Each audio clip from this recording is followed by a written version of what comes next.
you organizers for be behind me and pestering me to come to this conference.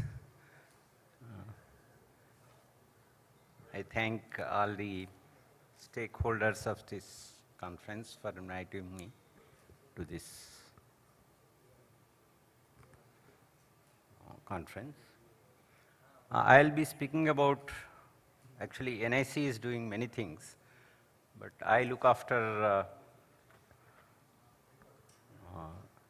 geospatial technology division, and we would like to tell you from a digital governance aspect how we are managing the huge geospatial repository we have and what kind of services we are giving. So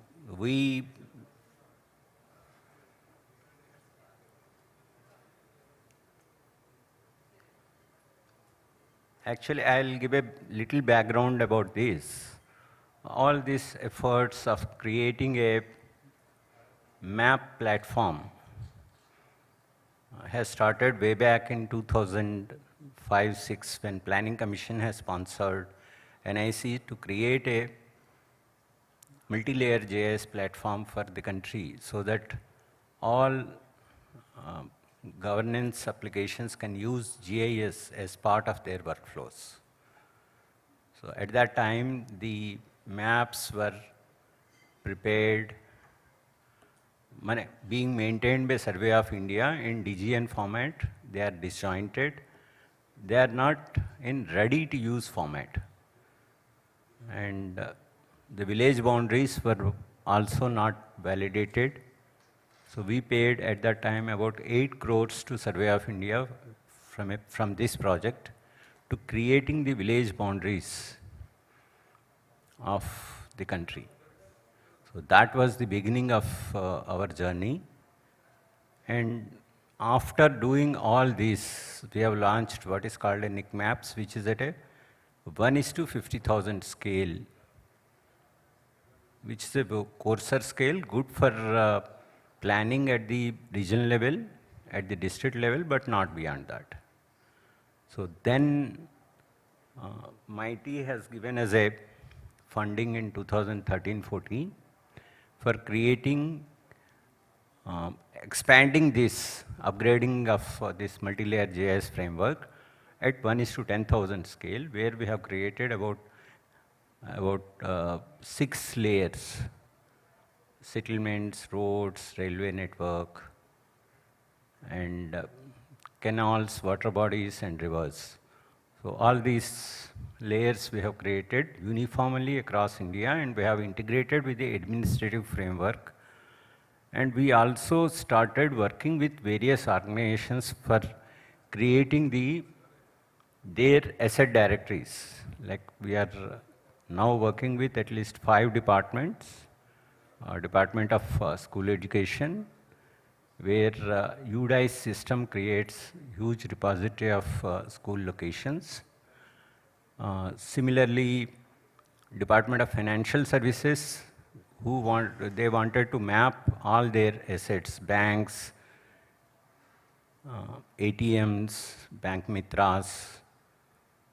Apart from that, in the process, actually, as Government of India in 2014 launched what is called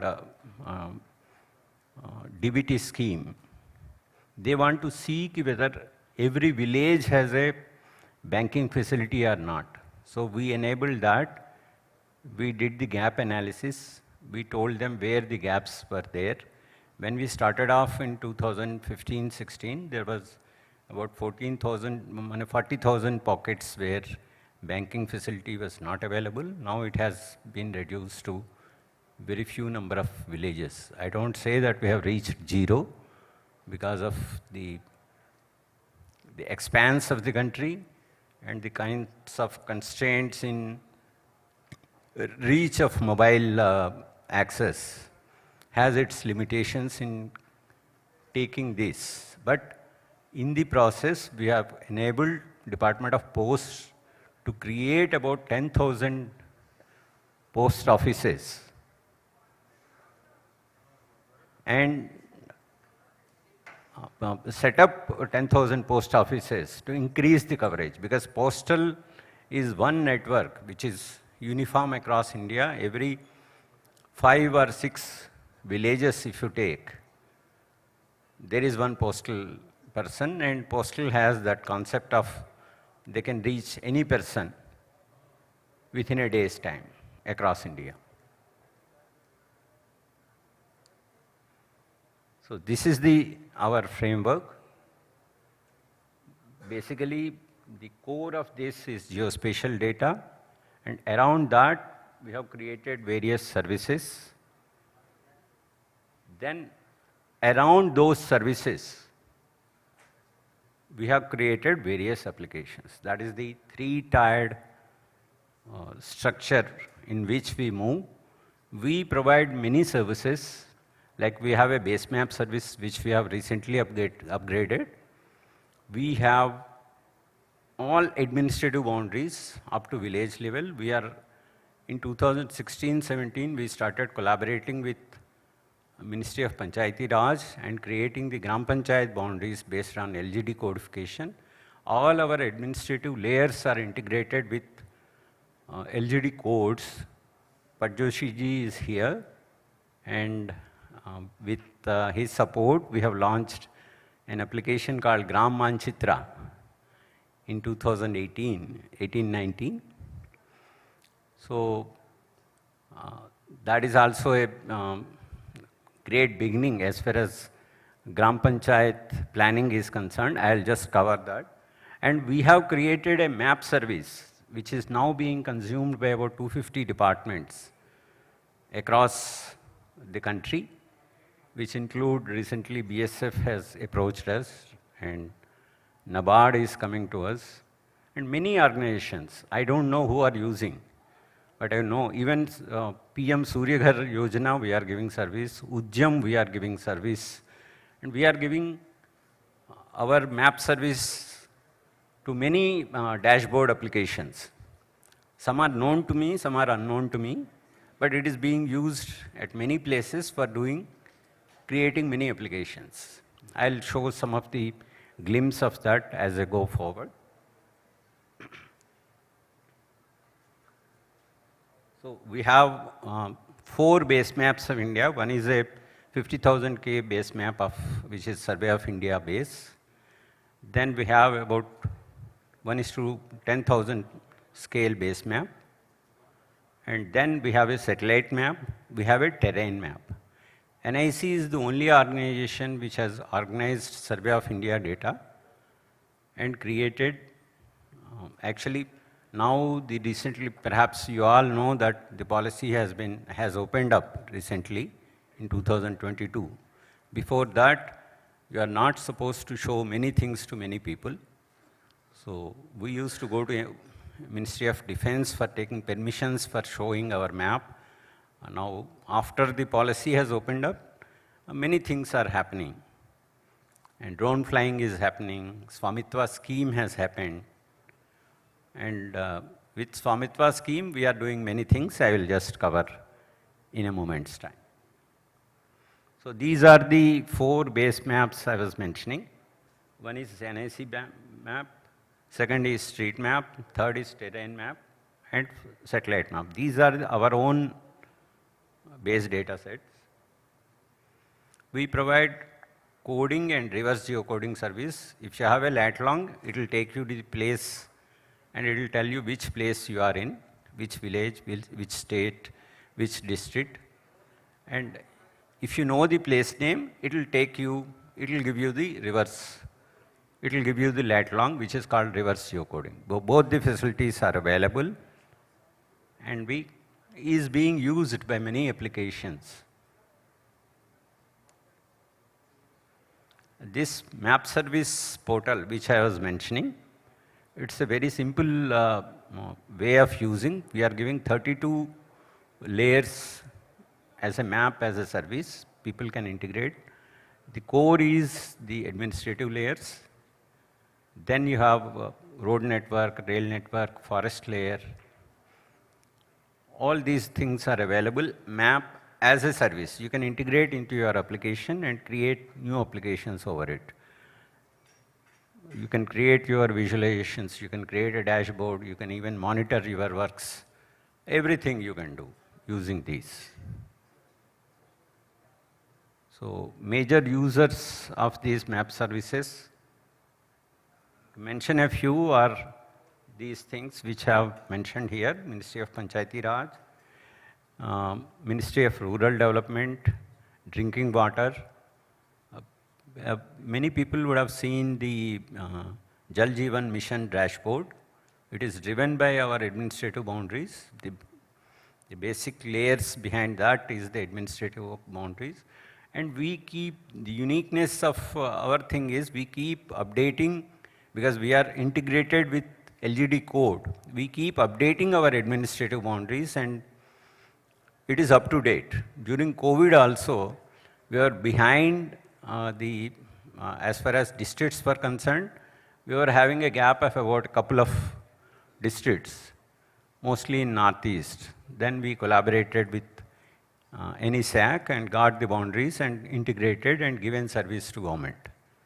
So our map services was used during COVID time by Government of India at various levels, at the PMO level, at MHA level, at Ministry of Health and Family Welfare level, at SEMR, and even in Arogya Setu. So all these applications, the backbone was our map services. So from the map service, you just take the map service, we give a template application which you can use to improve your, you create a dashboard. We have template dashboard code which is available, which we share with many departments, and they can do it, go forward.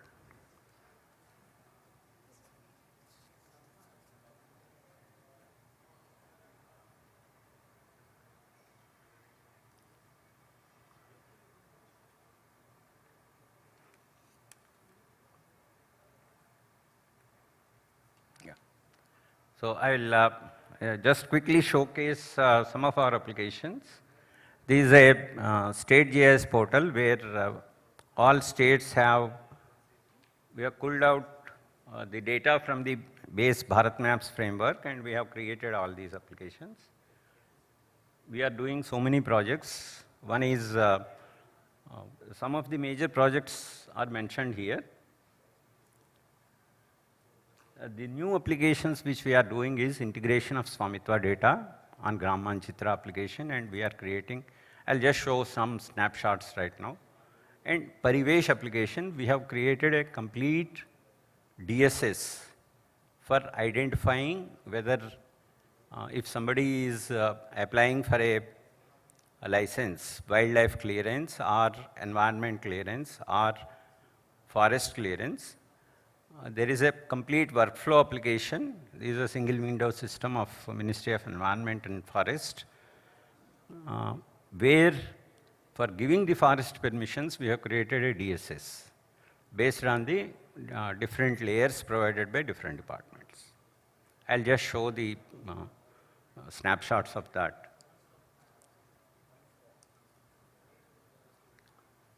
This is Swamitva scheme. You can see we have integrated about 1,20,000. We are about to integrate about another 20,000 villages. This is 1:500 scale data. And whatever you are seeing on Google, this is 10 times better than what you are seeing on Google. And over a period of time, we will be integrating 3 lakh Abadi areas on this map, on drone images.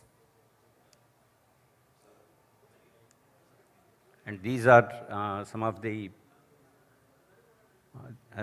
this is what I was talking about. This is Gram Manchitra application, which is integrated with eGram Swaraj, and it gives, we have created many tools in that. I'll just quickly go through all the tools. And second one is BBNL GIS, where we are supporting BBNL. We have been supporting for the past 10, 12 years. and we are helped them in mapping about 5 lakh route kilometers of cable, OFC cable. This is the BBNL framework. I am not going into that because there is a paucity of time. This is our school GIS application. There are many tools over here. You can go and check them. We are also working with some of the urban local bodies, local authorities like Greater Noida, and Yamuna Expressway Authority, where we are doing a drone mapping and mapping all the assets, and we are doing lot of applications. This is about Parivesh. Because I have already spoken, I am not going deep into it. You can see, single click of a button, you can know your approvals is one module which we have created. You know whom to approach, what to approach, why. If you need forest clearance, why you require forest clearance? By giving 3 parameters which include a KML file.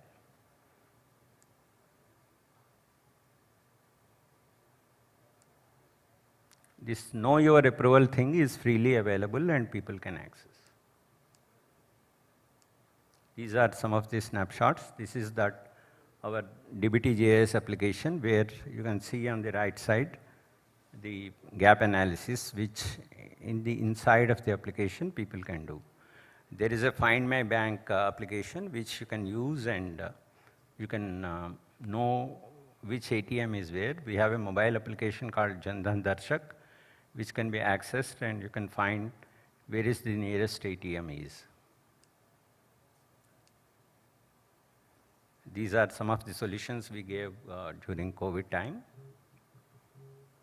This is what we are integrating with e-way bills. We are integrating the FASTag thing, and you can monitor the vehicle based on the toll gates, where it has traveled and what is the permissions and what is the where your vehicle is located. So we have received so many awards. Thank you. Thank you all.